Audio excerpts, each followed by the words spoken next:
Assalamualaikum, selamat pagi. Bertemu lagi bersama Cikgu Syuhada dalam video penerangan sejarah tingkatan 5. Okey, hari ini kita nak sambung tajuk kita dalam bab 7, iaitu tajuk 7.4, tajuk 7.5 dan 7.6. Okey, so kita mula dengan 7.4 berkaitan dengan dasar kebudayaan kebangsaan. Dasar kebudayaan kebangsaan dibentuk bagi mewujudkan perpaduan negara dan integrasi nasional. Okey, dan dengan melalui dasar ini dapatlah kita garis panduan masyarakat bagi negara Malaysia membentuk dan mengekalkan identiti sebagai warga negara Malaysia. Kita lihat pula pada sejarah pembentukan dasar kebudayaan kebangsaan. Dasar ini telah digubal dan diperakui melalui Kongres Kebudayaan Kebangsaan pada tahun 1971, lanjutan daripada Kongres Rakyat 1956 iaitu Kongres Kebudayaan Melayu. Dirasmikan oleh Perdana Menteri Malaysia kedua, Tun Abdul Razak Husin di Dewan Tunku Chancellor Universiti Malaya, Kuala Lumpur di bawah anjuran Kementerian Kebudayaan, Belia dan Sukan. Okay. Menurut petikan ucapan Tun Abdul Razak Husin ketika merasmikan Kongres Kebudayaan Kebangsaan, kita mesti menggubal satu identiti bangsa Malaysia dengan mengambil kira semua kaum dan agama. Saya menegaskan bahawa sudah sampai ketikanya bagi kita menentukan identiti baru atau kepribadian kebangsaan sebagai satu bangsa yang mempunyai maruah dan martabat seperti bangsa-bangsa lain yang merdeka dan berdaulat di dunia ini. Seterusnya, prinsip utama dalam dasar kebudayaan kebangsaan mengambil kira kebudayaan rakyat asal rantau Melayu sebagai tunjang kepada dasar kebudayaan kebangsaan. Yang kedua, mengambil kira kebudayaan lain yang sesuai dan wajar diterima sebagai elemen penting. Dan yang ketiga, unsur Islam sebagai unsur yang penting dalam pembentukan dasar kebudayaan kebangsaan.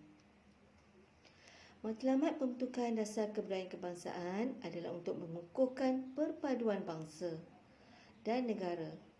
Yang kedua, dapat memupuk dan memelihara kepribadian kebangsaan. Yang ketiga, mempertingkatkan kualiti kehidupan kemanusiaan dan kerohanian yang seimbang dengan pembangunan sosioekonomi negara. Dasar ini dilaksanakan oleh Kementerian Pelancongan, Kesenian dan Kebudayaan yang kini dikenali sebagai Kementerian Pelancongan, Seni dan Budaya Malaysia. Jabatan Kesenian dan Kebudayaan Negara, Majlis Kebudayaan Negeri, Istana Budaya dan Aswara, iaitu singkatan bagi Akademi Seni Budaya dan Warisan Kebangsaan. Sebagai salah satu langkah dalam dasar kebudayaan kebangsaan, diadakan Citra Warna Malaysia yang melibatkan berbagai kaum dan budaya yang mula dianjurkan pada 1999 yang merupakan promosi pelancongan.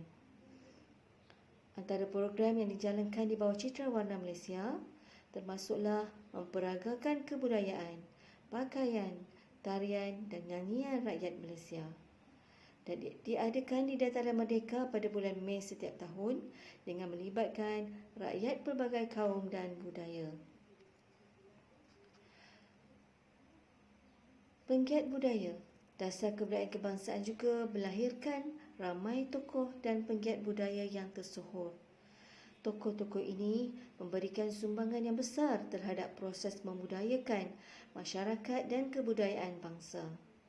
Sumbangan mereka penting dalam menggalakkan penghasilan karya seni tempatan yang bermutu tinggi dan memartabatkan khazanah asli negara. Sebagai contoh, penggiat budaya yang tersohor seperti Azhar Aziz yang dikenali sebagai Mak Ungku, tokoh budayawan, Hamzah Dolmat, seni muzik tradisional, Lim Swee Tin, terlibat dalam kesusasteraan, Samuel Das, muzik tradisional India, Syuhaibun Yusof, budaya dan kesusasteraan Sabah, dan juga Matthew Ngau Jau, muzik tradisional Sarawak.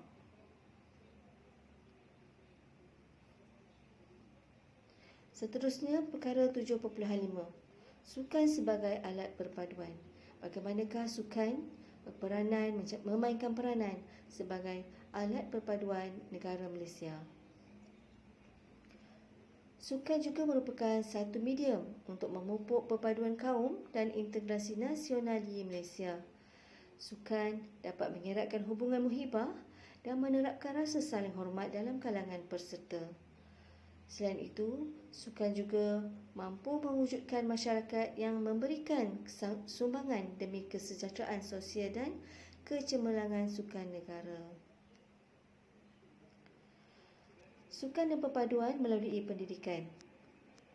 Sukan merupakan aktiviti co-curriculum yang sangat digalakkan dalam kalangan murid sekolah, di mana dilancarkan dasar satu murid satu sukan dan rancangan integrasi murid untuk perpaduan iaitu RIMUK, yang mana dapat menggalakkan murid pelbagai kaum melibatkan diri dalam sukan yang digemari.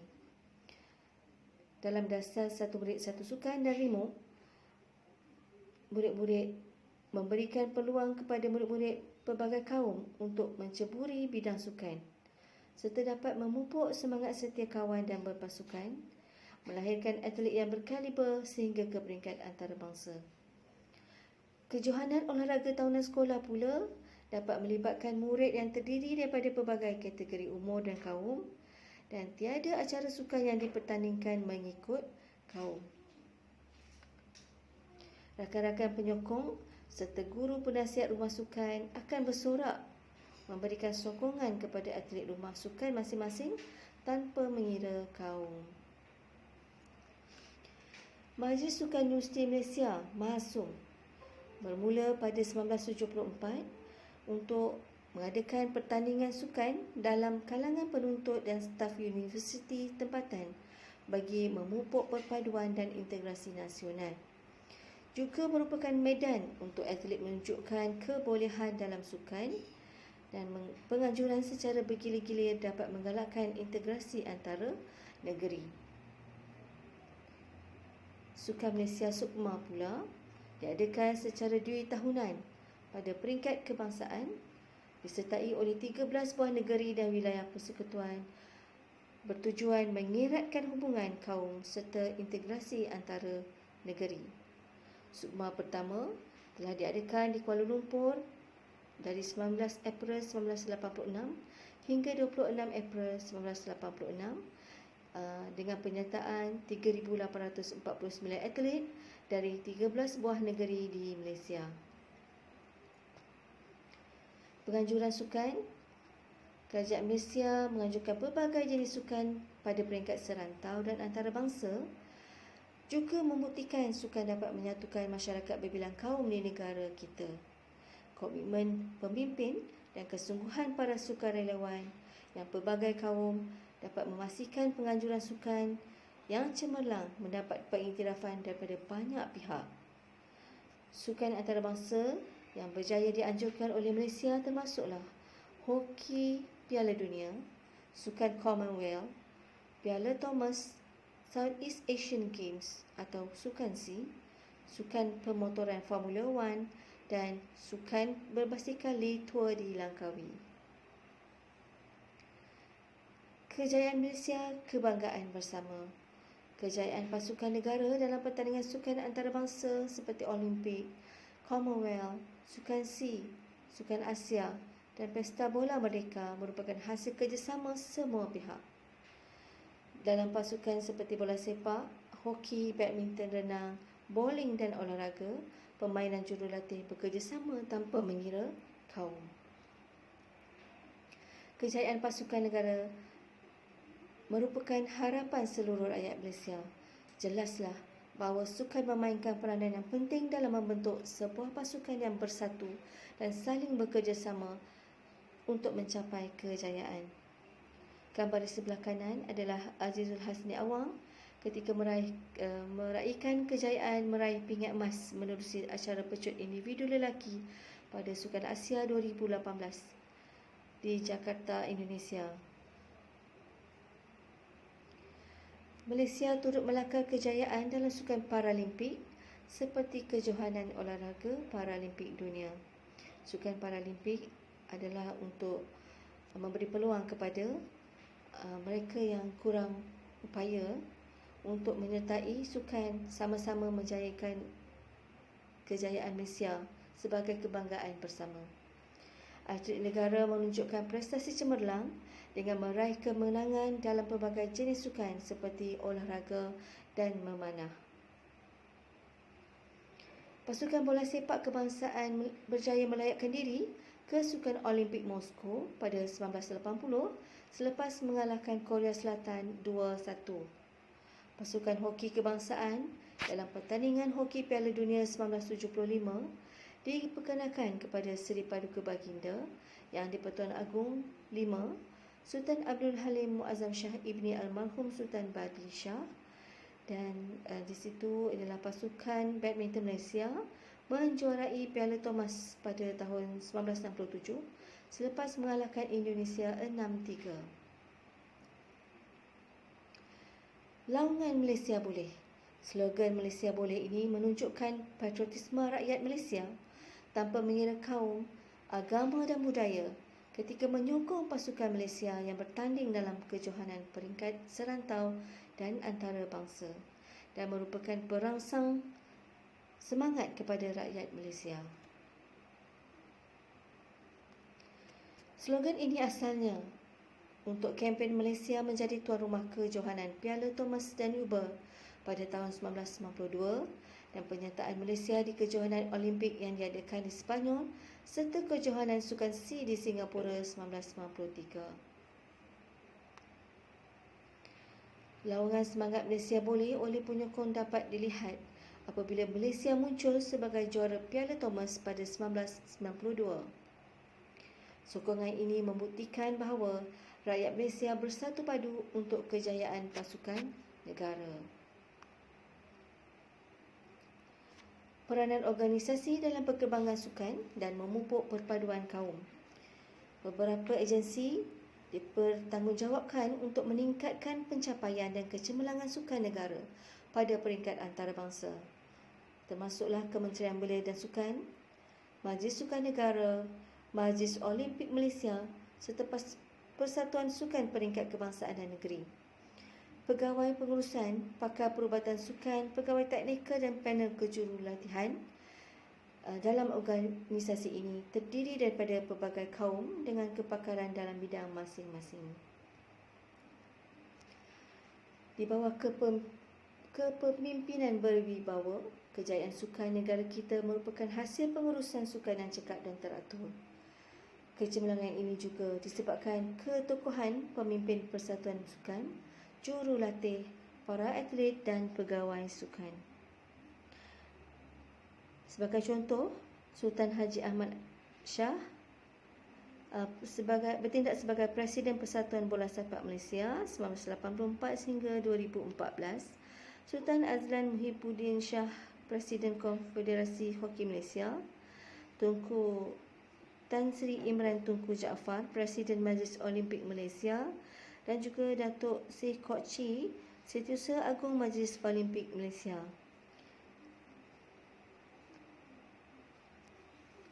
Keunikan perkembangan sukan di negara kita memperlihatkan pelibatan kerabat diraja dan ahli politik sebagai penaung atau Presiden Persatuan Sukan, bekas atlet pengurus atau jurulatih pasukan. Peranan mereka ini penting untuk menarik minat dan sokongan rakyat terhadap perkembangan industri sukan negara. Selain itu juga, negara kita ada Tan Sri Dashan Singril sebagai Presiden Persekutuan Kebangsaan Berbasikal Malaysia dan juga Datuk Peter Velapan sebagai Setiausaha Agung Konfederasi Bola Sepak Asia Malaysia. Dan seterusnya untuk tajuk terakhir pagi ini, tajuk 7.6 Rukun Negara sebagai tonggak kesejahteraan negara. Rukun negara ialah ideologi negara yang dibentuk sebagai sebahagian daripada usaha kerajaan untuk menyatukan dan membimbing rakyat ke arah perpaduan. Rukun negara juga merupakan susunan prinsip hidup masyarakat yang mengandungi nilai kenegaraan dan norma sosial yang mencakupi seluruh aspek kehidupan bernegara seperti politik, ekonomi, agama, budaya dan perundangan. Juga menggariskan ikrar yang perlu dihayati oleh warga negara Malaysia dan dianggap sebagai falsafah hidup rakyat Malaysia. Sejarah pembentukan rukun negara dibentuk akibat daripada peristiwa 13 Mei 1969 hasil daripada perbincangan dan pemikiran MAPEN, Majlis Perundingan Negara, yang dibentuk oleh Margiran pada 29 Januari 1970, diisytiharkan secara rasmi oleh Yang di-Pertuan Agong pada 31 Ogos 1970 bersempena ulang tahun kemerdekaan yang ke-13. Pada tahun 2020, genaplah 50 tahun rukun negara dicipta. Logo bersempena sambutan 50 tahun rukun negara telah diperkenalkan, di mana 5 jalur merupakan simbolik 5 prinsip rukun negara. Bulan dan bintang melambangkan prinsip kepercayaan kepada Tuhan. Tengkolok berkerawang, bulan dan bintang adalah simbol prinsip kesetiaan kepada raja dan negara, serta melambangkan prinsip keluhuran perlembagaan dan kedaulatan undang-undang. Angka 50 bersempena dengan sambutan ulang tahun rukun negara, dan warna biru melambangkan amalan perpaduan dalam kesopanan dan kesusilaan. Matlamat ke arah kesejahteraan. Rukun negara dibentuk untuk mendukung cita-cita mencapai beberapa matlamat negara. Setiap matlamat ini berperanan bagi melahirkan sebuah negara yang rakyatnya hidup bersatu padu, aman dan sejahtera, di mana matlamat negara bersatu, masyarakat adil, masyarakat progresif, masyarakat liberal dan masyarakat demokratik. Matlamat negara bersatu. Kita mendukung cita-cita mencipta satu bangsa dan negara yang bersatu padu. Setiap ahli masyarakat menganggap mereka sebagai rakyat Malaysia tanpa mengira keturunan atau kepercayaan, dan mereka juga mempunyai kesetiaan dan cinta akan negara. Matlamat masyarakat adil. Kita mendukung cita-cita mencipta satu masyarakat yang adil apabila semua anggota masyarakat mempunyai peluang sama untuk menikmati kekayaan negara. Masyarakat yang adil akan wujud apabila pihak yang lemah dan berkurangan dibantu supaya mereka mempunyai peluang yang sama untuk bersaing dan bebas daripada penindasan. Matlamat ketiga, masyarakat progresif. Kita mendukung cita-cita menegakkan satu masyarakat yang progresif mengikut kemajuan sains dan teknologi di samping mengamalkan nilai-nilai ketuhanan. Masyarakat progresif adalah satu masyarakat yang bergerak maju sejajar dengan perubahan dan kemajuan pada masa ini. Masyarakat liberal. Matlamat yang keempat. Kita mendukung cita-cita hendak memelihara wujudnya satu masyarakat yang liberal. Ahli masyarakat bebas mengamalkan agama, adat resam serta kebudayaan masing-masing sesuai dengan kepentingan perpaduan negara. Dan ahli masyarakat bercita-cita mencipta satu masyarakat yang boleh menjadi sumber kekuatan kepada bangsa dan negara Malaysia. Masyarakat demokratik. Kita mendukung cita-cita memelihara cara hidup demokratik di mana rakyat bertindak melalui parlimen yang dilantik menerusi perlembagaan. Dan perlembagaan negara ini menjamin kebebasan hak asasi dan kebebasan kegiatan berpolitik asalkan tidak melanggar undang-undang negara. Kepentingan negara hendaklah diutamakan lebih daripada kepentingan sesuatu kaum. Prinsip rukun negara ada 5, iaitu kepercayaan kepada Tuhan, kesetiaan kepada raja dan negara, keluhuran perlembagaan, kedaulatan undang-undang, kesopanan dan kesusilaan. Kepercayaan kepada Tuhan menunjukkan bahawa agama menjadi panduan hidup membentuk kepribadian yang baik dan landasan dalam membina keharmonian kaum. Perlembagaan Malaysia menetapkan bahawa Islam ialah agama rasmi persekutuan. Agama dan kepercayaan lain boleh diamalkan dengan aman dan tenteram, dan kita perlulah saling memahami dan menghormati serta bertoleransi dalam aspek keagamaan. Kesetiaan kepada raja dan negara menjelaskan bahawa negara kita mengamalkan sistem pemerintahan raja berperlembagaan, dan raja merupakan simbol penyatuan dan perpaduan rakyat berbilang kaum. Pengamalan prinsip ini dapat melahirkan rakyat yang menghormati simbol kedaulatan negara, mematuhi undang-undang, berusaha untuk meningkatkan imej negara dan berani mempertahankan kedaulatan negara, serta mempunyai ciri patriotisme yang teguh.